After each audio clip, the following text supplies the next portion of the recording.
I was speaking to Dr. Paget and Dr. Hamlet on Monday in the former's office, and Dr. Paget relayed the tale of how his dissertation came to him in a dream.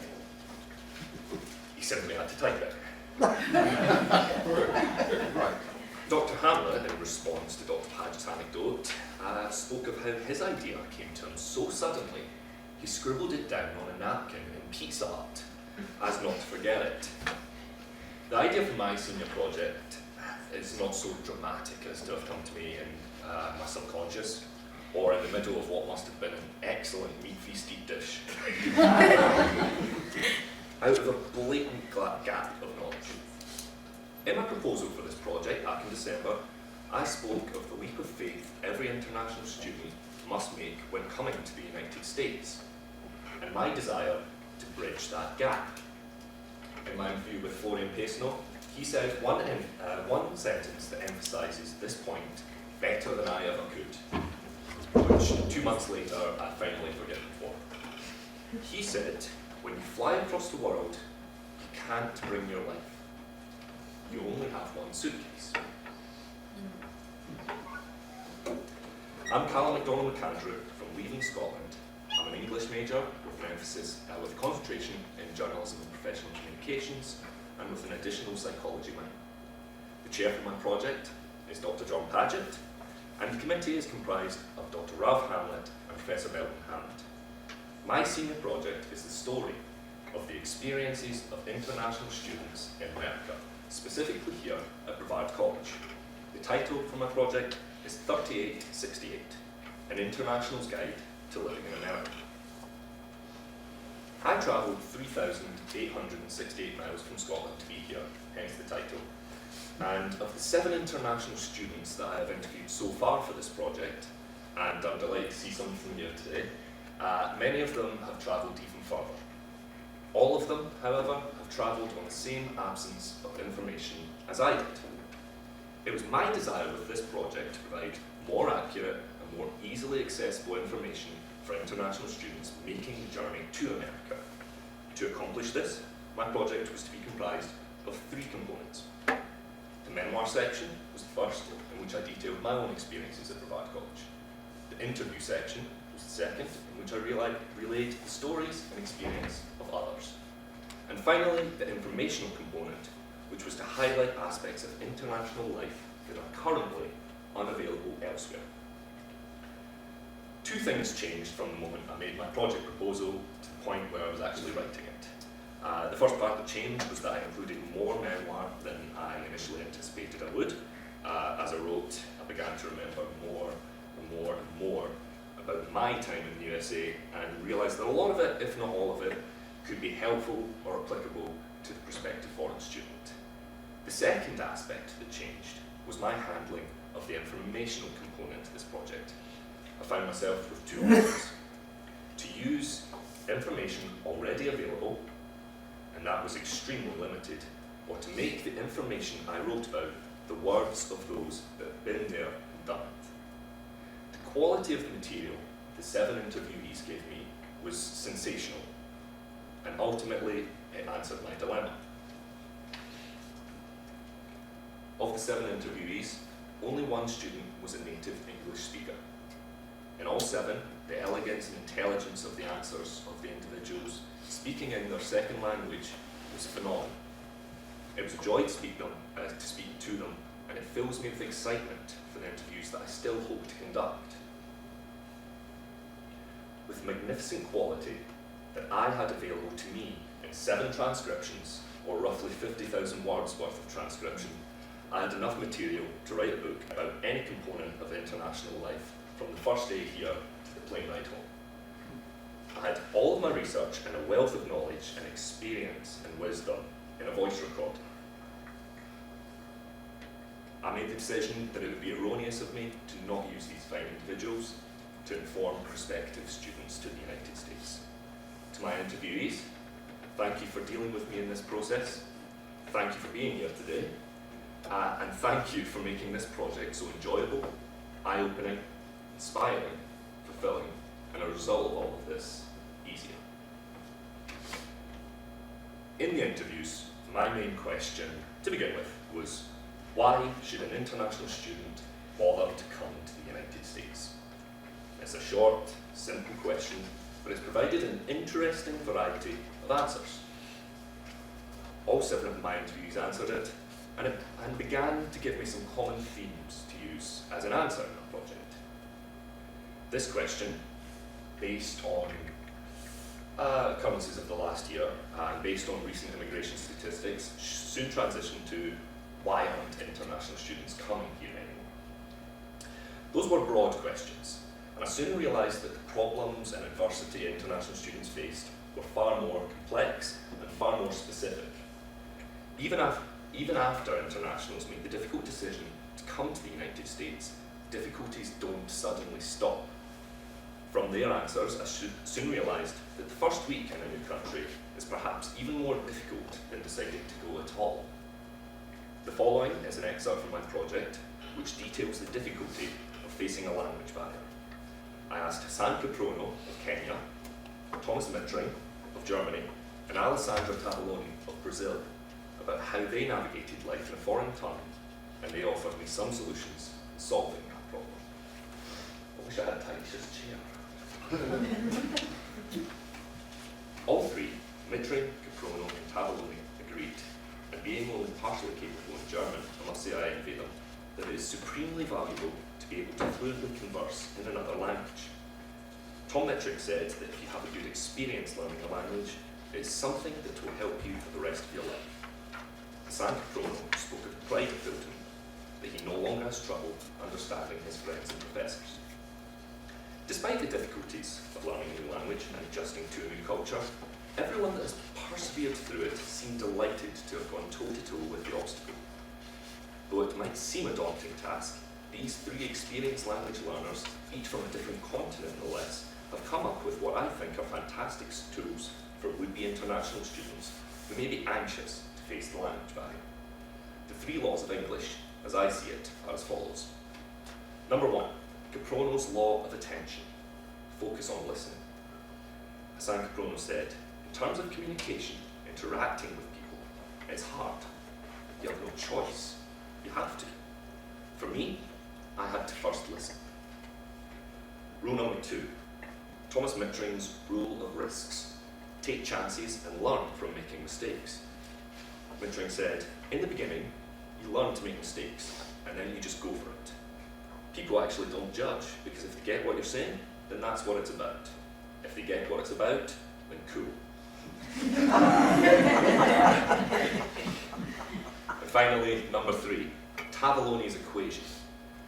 More exposure to a new language, multiplied by less friends speaking your language, plus small school environment, equals quicker results.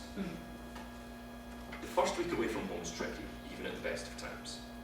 No amount of preparation can ready an international for the challenge of being alone thousands of miles from home. In the long term, however, those first days, weeks, and months are just drops in the ocean. What follows is just as difficult, but in many cases, infinitely rewarding. This was the type of journalism that I was not accustomed to. When I came here, dabbled in sports writing and opinion writing, but feature writing was something that I had not undertaken before this project. It's, however, with the column that I've been writing, Calum's column, for the past semester, it's something that I'm delighted to say I've found a passion for. When I first made the journey across the Atlantic, I wanted to be a journalist. I wanted late night coffee propelled evenings. I wanted journalism and media classes. I wanted deadlines. I wanted late night editing sessions. I wanted to uncover the next Watergate, but it turns out I might be late to that particular party. And after that, I wanted to travel the world writing about golf events, the realistic things. The truth is, I really didn't know what I wanted. I didn't really know how important journalism was, or more importantly, I didn't know the truly important variety it could have. It took me a little time to realise just how imperative this profession is to our modern world. If the last 2 years in particular for certain reasons that I will refrain from commenting on today. But if the last 2 years have taught me nothing else, they have taught me the importance that journalism has to both keep powerful entities in check and also, and just as importantly, to give voice to the stories of those that are otherwise voiceless. This project has taught me that the stories of people are among the most important things we have. The stories of internationals and immigrants to this country are compelling, controversial, and often inspiring. In the midst of horrific immigration laws and attacks on third world countries and helpless people, it can be easy to forget who is on the opposing ends of these attacks. I introduce my own tale as the story of the international student in America. But what I do not say is that the people I have encountered here have moulded that story. The stories they have shared with me could be hugely important, hugely informative for prospective international students debating whether they should take this leap of faith. It is my hope that in spite of the challenges they face, that recent trends will prove but a blip in the data, and international students will continue to come to the United States and continue to share their stories and journey with this fantastic campus. Thank you.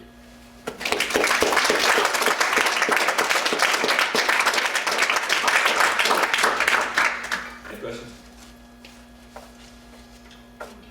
Do you have plans to make this into a manual or?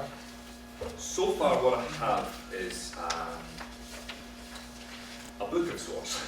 It's a combination, the first part is a combination of my memoirs and excerpts from the transcriptions that I've done, which is, as the title says, a guide to international life in America.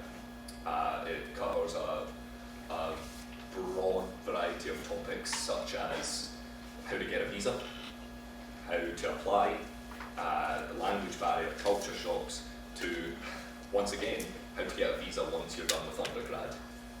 So it's something that I think there's a need for, something I hope there's a need for.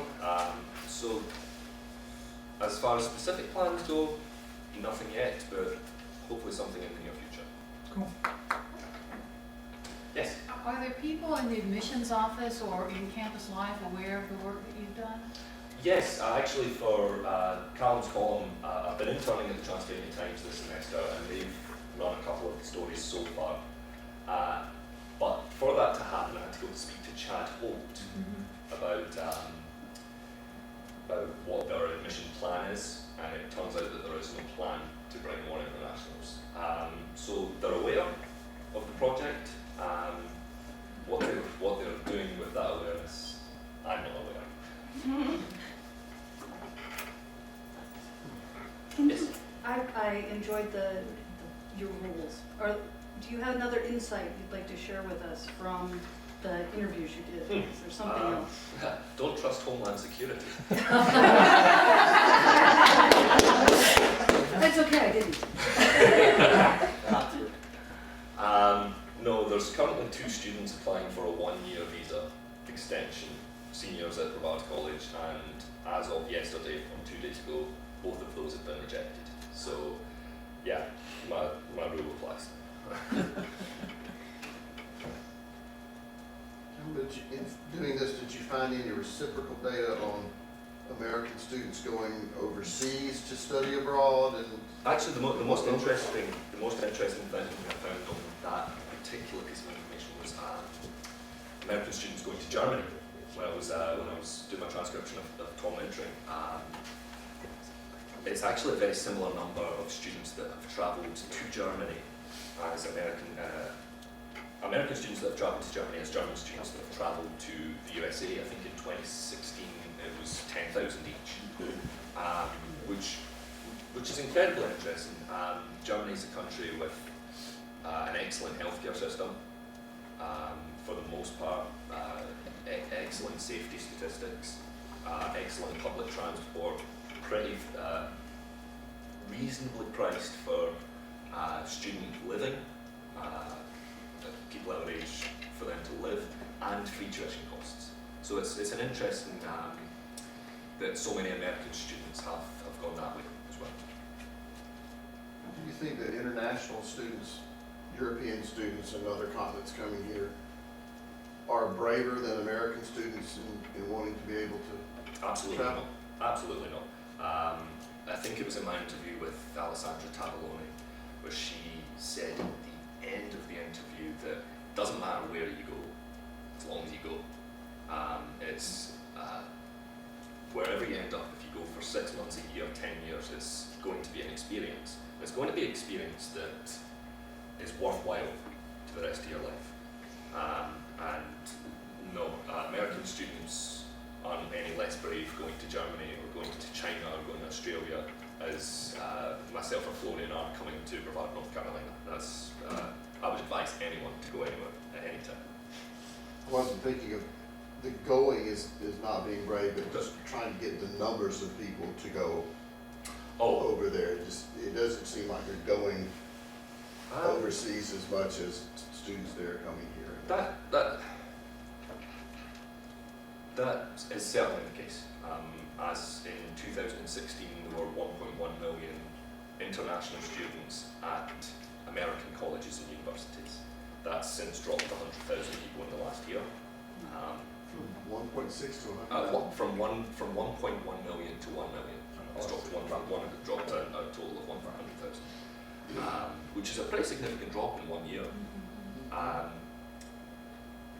don't know the exact numbers of American students abroad, but I can't imagine it's in that region. And it might have something to do with university sports in America. It's a far better system than anywhere else. A lot of people are student athletes. It might have something to do with that. It might have something to do with the language barrier. Far less people in America speak a second language than they do in Sweden, Germany, and Holland, for instance. It might have something to do with that. How about the financial end of it? Does that impact people coming this way, people going that way? Or did you do any research into that? Yes, from the interviews, I've gleaned that scholarship is a huge deal in students coming this way. Of the 60 or so internationals that have been at this at Brevard College since I've been here, I think 2 of them weren't student athletes. So for people to make that move, there has to be some sort of funding. No one from Europe can afford to pay $38,000 for a year's tuition and room. That's not feasible. Yes, Rob? I'm going to embarrass you. Okay. What's new? Good luck, Rick. Calum is one of the nicest people I've had the opportunity to meet during his years here. And he is not self-serving. One of the 2 students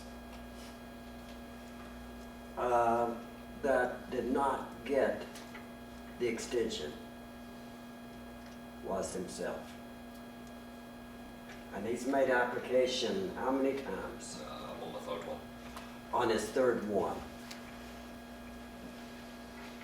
So his time in the United States, as it stands right now, will end shortly after graduation. Is that accurate? That's very accurate.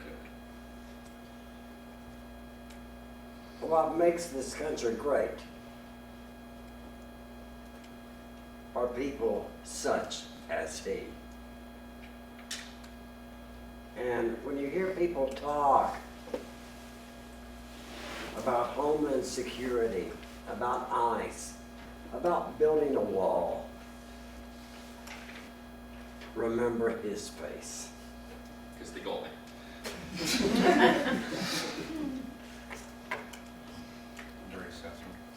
On a related note, does anyone have any basements or safe houses that we can hide Yeah, in? crawl space. Yeah.